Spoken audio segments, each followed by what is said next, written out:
They told me they didn't care what was happening in Baghdad. All they worry about is food and water. Since the war started, the men of the household no longer have jobs. Well, here's how it's been described to me, Charlie, and that is that the British are not in control of Basra, but they are all over it. And that is broadly true, except for one small corner of the city to the south-east. I went down there earlier today and looked out over the city from an artillery forward observation post.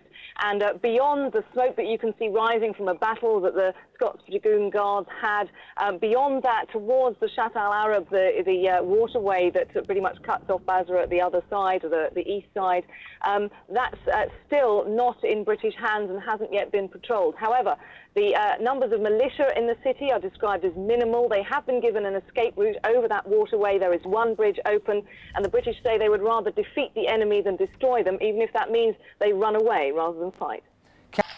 The big push for Basra began at dawn and with a terrifying bombardment. Britain's 7th Armoured Brigade pushed forwards quickly, destroying Iraqi tanks along the way. As the desert rats sought target after target, we travelled with them in the back of a Warrior armoured personnel carrier, call sign 0 Charlie. British troops pushed on from one objective to another, taking plenty of prisoners along the way and surprising themselves with the speed of their progress.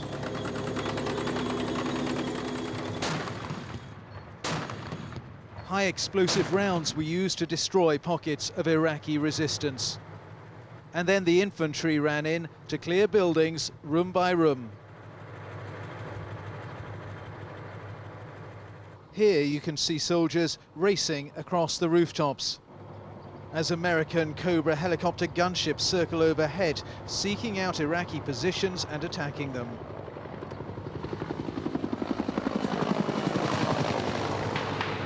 The battle here is intense. It's been raging for several hours now. The British 7th Armoured Brigade say they have made good progress. They've taken key buildings and are advancing through the city. 2-1 killed him.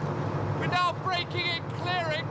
3 rooms taken, 7 enemy dead. We've taken some prisoners of war. As the British rumbled through Basra today, many Iraqis came out onto the streets to greet them and to curse Saddam Hussein.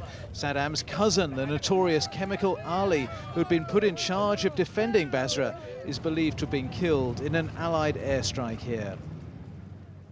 As for the British themselves, they've suffered only light casualties. This soldier was slightly hurt and was driven to hospital with us in the armoured Warrior we were travelling in. Tonight, many Iraqis in Basra are celebrating, but many are also looting, helping themselves from buildings where British troops have driven out the Iraqi militia. Iraqi positions from the outskirts of Baghdad. In fact, they're doing so from the grounds of the city airport.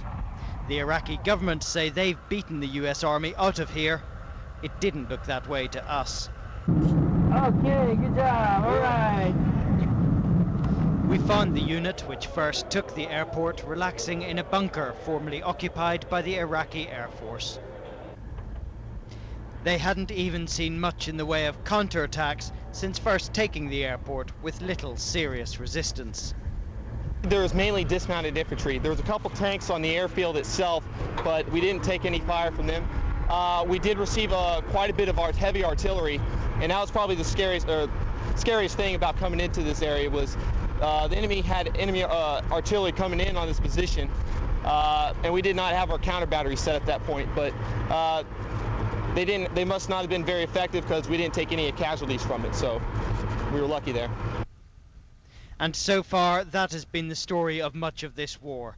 Iraqi resistance rendered largely ineffective by vastly superior coalition weaponry.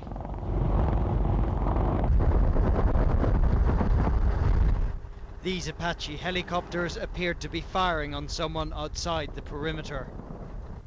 Although there is much here that has been destroyed in the initial bombardments, one of the runways is still very much intact.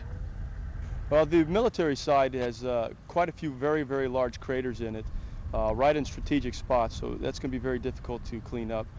But the civilian side only has 2 small spalls, which it's just some divots in the runway where it doesn't go all the way through the pavement. Just 2 small ones, and we'll be able to clean that up very fast. Otherwise, it's great state. Also in good condition are many of the airport buildings, including, it seems, Saddam Hussein's personal suite.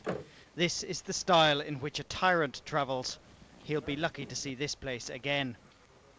There is no question tonight over who controls Baghdad Airport, the US military. And they are using it to launch further attacks against the Iraqi capital. Positions to the south of Basra and headed for the heart of Iraq's second city. Their commanding officer warned them, "We have to hit quickly and violently." Well, they were quick, very quick, but as the challengers cut through Basra's suburbs, there was no need for overt violence. Within 30 minutes and after 5 miles, these were the scenes along Basra's streets. The city that rose up against Saddam 12 years ago, rising to cheer the Royal Marines, pouring through parallel streets across many miles. Well, this is astonishing. We've been driving now for several miles through Basra. We are now in the center. We were warned to expect resistance. I haven't heard a single shot fired so far. Just crowds of people along the road, lining the road, cheering and waving as we go by. At major road junctions, the tanks and Marines dug in. At Basra Teaching Hospital, the main armoured column stopped. It had broken into the centre. As the troops caught breath, their assault, now just over 1 hour old, children and adults began mobbing them. There are no Iraqi soldiers here, they told us. They just took off their uniforms and disappeared. The crowd mobbed us. They jumped on the tanks. The troops let them. They were delirious with joy. Tonight, south and east and most of the centre of this city, a city the size of Birmingham, is in British hands. And so far, in this area at least, they have still met with no resistance. Bill Neely, ITV News, with 4-2 Commando Royal Marines in the centre of Basra.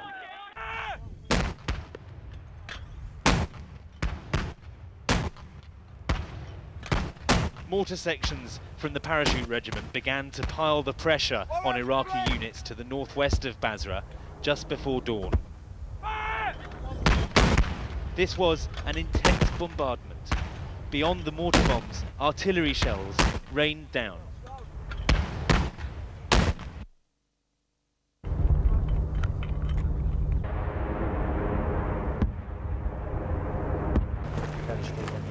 As the sun rose, the infantry platoons moved in. It was careful progress. They were expecting to engage Iraqi soldiers in prepared defensive positions. The purpose of this operation was to push back those Iraqi units which had been firing from here, and the evidence so far is that it's worked. After an artillery barrage early this morning, the paratroopers' sweep of this area has revealed dozens of hastily abandoned foxholes hidden among the marshland. Breakfast was interrupted by this surprise attack. Weapons and ammunition simply left where they lay. Further into the advance, a disturbing reminder of Saddam Hussein's potential choice of weapon. As always in this war, the infantry move forward had armour and aircraft in close support. We've now advanced some 20 kilometres. We've encountered numerous enemy positions, and I think probably in the face of what was coming, not surprisingly, they've surrendered or withdrawn. British forces are beginning to dominate the southeastern corner of this country. Such shows of force are intended to send a message to those loyal to the regime in Baghdad. It's not worth the fight. Geraint Vincent, ITV News, Southern Iraq. Tasked with the job of cleanup, trying to find where the resistance is coming from. Who is it? Search and destroy missions, as they call it. The difficulty, of course, is they are now mixed in with the civilian population. Opposing forces are using that to their advantage. For the Marines, they have to be very careful now. Have to be careful that they select their targets and make sure that the targets they aim at are, in fact, hostiles. while the innocent civilians are not caught in the way. It is house-to-house searches at some time. A very poignant scene at one point that cameraman Scott McWhinney found as these Marines moved in on a house. Now, we do have translators, but not all the units have translators. They came across this one family. It's through voice and through hand gestures that they try to get them to come out of the house, and they do, but it's clear, you can tell, that the family is terrified of the presence of these Marines. Now, the Marines also, as you may notice in this video, are keeping their weapons well away. They are not pointing them at the women and children and the men of this family, and they are trying to assure them that it's for their own safety. The Marines have been receiving fire from this specific area. They are trying to simply search in and around the home, and once that is completed, the family was allowed to return back to their house. Meanwhile, though, in the backyards, in the back alleys, and the side streets, it's a different story. At times, infantry units are fired upon. They call in artillery, which is used to take out some of the heavier fortified positions of Iraqi opposition.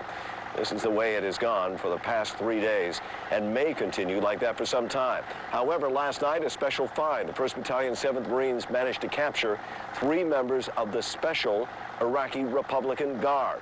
These were men that were identified because of the ID cards that they had with them. They weren't wearing uniforms, but they did have them in the back seat of their vehicle as well as their weapons. The 3 men now are being interrogated and reportedly cooperating with the Marines. It is hard, difficult, dangerous work, within the forefront of their minds, always protecting Iraqi civilians. Martin Savage, CNN. Regiments, they've been promised £400, a fortune here, if they kill any coalition troops. This should be one of the busiest thoroughfares in Baghdad, but day by day, the streets of this besieged city are becoming ever more deserted. The leadership is still defiant, but after almost 3 weeks of bombardment, ordinary Iraqis have been worn down. They're exhausted, and they just want this war to be over. There's an air of unreality to Baghdad. The bombing and airstrikes have continued throughout the day, with little sign of how or when this war will end. Raghi Omar, BBC News, Baghdad. Western outskirts of Baghdad, as companies from the 3rd Infantry Division pushed down the main highway towards the city, there was heavy artillery fire coming from the Iraqis. It fell either side of the road as we pushed forward. Nearby, we saw more than a dozen Iraqi tanks and armored personnel carriers burning. Dead Iraqis lay on the ground. At least 15 civilian vehicles were caught up in the fighting, and we saw some of their dead lying beside the road. Others huddled in a canal ditch, waving a white flag. The fighting has continued with mortar, artillery, and rocket salvos from the Americans. Although the Iraqis are being overwhelmed, they are putting up determined resistance. Elsewhere, we saw the toll of this war. I saw today at least 60 burnt-out Iraqi tanks and armored personnel carriers. On the main highway, just before the Abu Ghraib turnoff, we saw Iraqi tanks blown to pieces. Dead soldiers were lying on the highway. And here again, 20 civilian vehicles had been destroyed, and at least 5 to 6 bodies lay beside their cars. This has been a day when war, with all its brutality, has come to the western outskirts of Baghdad. Gavin Hewitt on the final stage of the Marines' push towards Baghdad. For 30 minutes, all was quiet. Then this. We hit the floor as the bullets flew overhead. Machine gun fire from both sides. The Marines countered with bullets and grenades.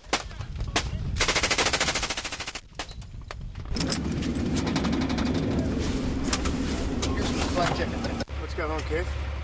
Oh shit. Well, we've been receiving enemy fire, and we return fire, and we're checking to make sure this house isn't occupied by the enemy. How many in there? Any idea?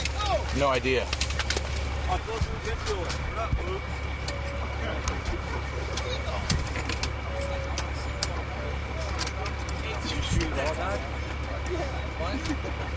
Hey, make sure we got some people over here in those fucking houses too, not just one.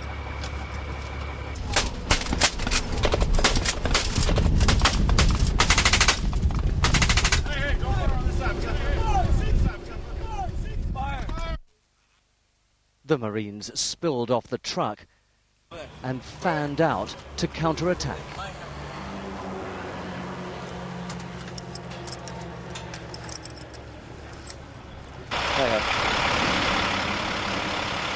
Whether they're Republican Guard or local militia, we're not quite sure, but the Marines are under fire from a house out the back here.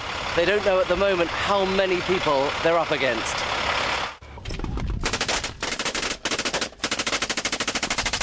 Here we go.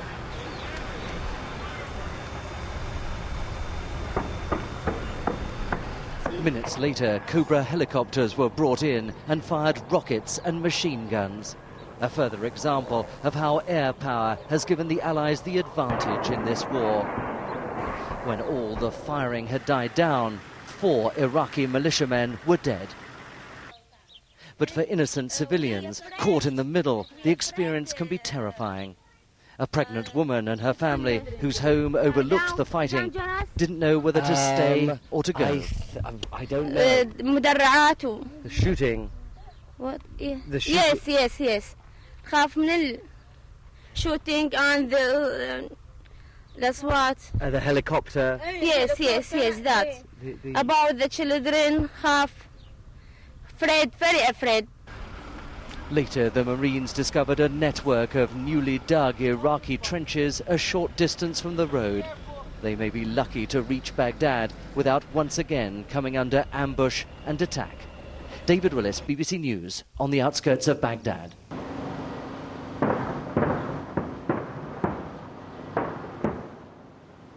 The real battle for Baghdad has now arrived in the heart of the city. At first, American forces pounded Iraqi defensive positions. Then they moved in force. American armored personnel carriers rolled through the boulevard next to a presidential compound. Stunned and terrified, we saw Iraqis fleeing.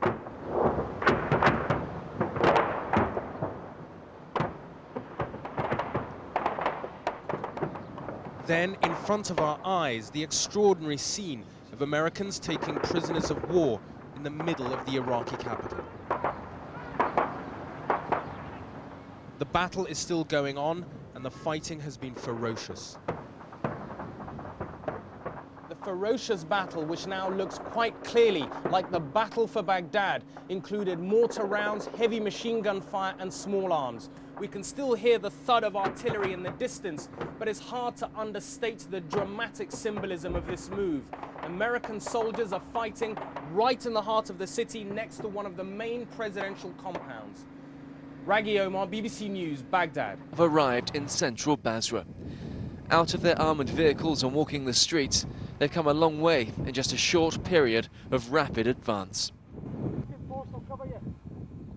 Their task, to rid Basra of remaining Iraqi army units, and more importantly, the fanatical Fedayeen militia, whose remaining members have now retreated into the yet-to-be-captured Old Town. Well, this is all that's left of the Fedayeen in this part of Basra, the infamous black jumpsuit, the uniform of the radical militia that's now on the run. The operation started at sunrise, led by the tanks of the Royal Scots Dragoon Guards. Backed by heavy artillery and American attack helicopters, their enormous firepower destroying bunkers, command posts and blockades. With Irish Guards alongside in their warrior fighting vehicles, the Iraqis were forced to retreat or face the consequences.